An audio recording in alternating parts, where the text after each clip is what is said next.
تو سزا دے رہا سے تے میں سوچ کے جبر کر لیتا سی کہ میں بھی تینوں اسی طرح سزا دینی ہے جس طرح تو میرے پیو نوں دے رہے ہے۔ السلام علیکم دوستو، چینل فلمی لوگ میں آپ کا بھائی آپ کا دوست سعید خان نیازی۔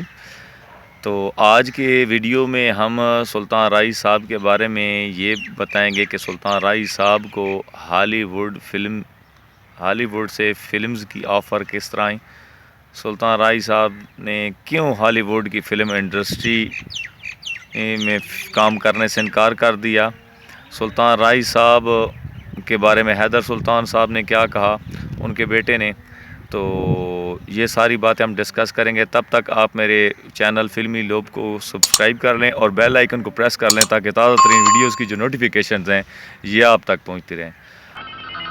رب تو بعد شرطیں تے یاد نے نتا۔ ہاں تو دوستو، بات ہو رہی ہے سلطان رائی صاحب کے بارے میں۔ حاجی مرحوم سلطان رائی صاحب ایک دیانتدار، ایماندار اور محب وطن پاکستانی تھے۔ وہ پاکستانی فلم انڈسٹری سے پیار کرتے تھے، پاکستان سے پیار کرتے تھے، اور اکثر سیٹ کے موقع پر بھی سلطان رائی صاحب کے منہ سے ہمیشہ واض و نصیحتیں نکلا کرتی تھیں، اور سلطان رائی صاحب نے جب بھی کوئی اسٹوڈیو دیکھا اور اس اسٹوڈیو میں مسجد اس کو نظر نہ آئی تو سلطان رائی صاحب نے اس اسٹوڈیو میں مسجد بنوا دی۔ کہیں ویرانے میں گئے شوٹنگ کے لیے، وہاں پر اگر انہیں نماز پڑھنا چاہا تو مسجد نہ ملی تو انہوں نے وہاں پر مسجد بنوا دی۔ تو سلطان رائی صاحب ایک ایسے فنکار تھے، ایک ایسے ایکٹر تھے جن کی وجہ سے کئی غریب لوگوں کے گھروں کے چولہے اور ان کے گھر جلا کرتے تھے۔ تو سلطان رائی صاحب ایک محب وطن پاکستانی تھے۔ ان کا Guinness book of world record میں بھی نام ہے کہ سلطان رائی صاحب وہ واحد فلم اسٹار ہیں پوری دنیا کے جنہوں نے 800 سے زیادہ فلمیں کی۔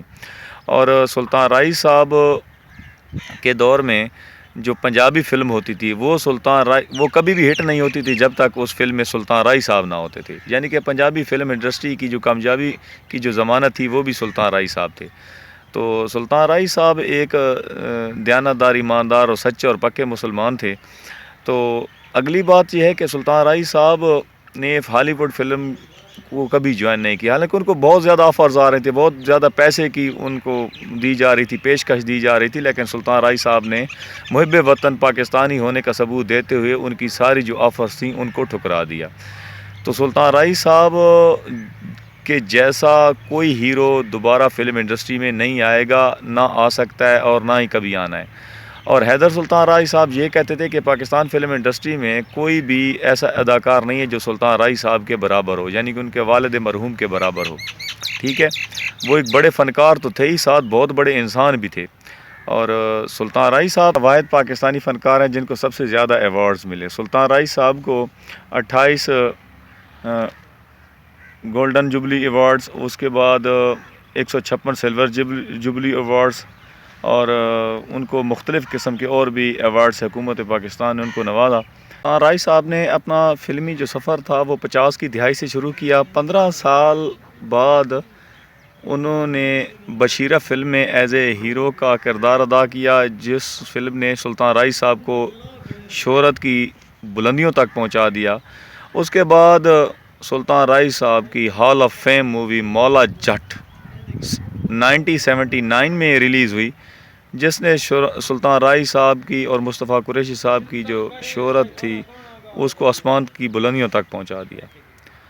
تو سلطان رائی صاحب کی 3 مشہور فلمیں جن میں بشیرہ، چند عام فلم مولا جٹ ہیں۔ تو اللہ پاک سلطان رائی صاحب کے درجات بلند کرے اور ان کی اگلی منزل آسان فرمائے۔ تب تک کے لیے آپ اجازت دیجیے سعید خان نیازی کو۔ اور ایک اور بات کہ اگر آپ کے پاس سلطان رائی صاحب کے بارے میں کوئی بھی واقعہ ہو تو آپ مجھ سے وہ شیئر کر سکتے ہیں۔ تو اپنا نمبر جو ہے وہ مجھے ان باکس کریں، انشاءاللہ میں آپ سے جلد رابطہ کروں گا۔ تھینک یو، اللہ آپ کو خوش رکھے، اللہ حافظ۔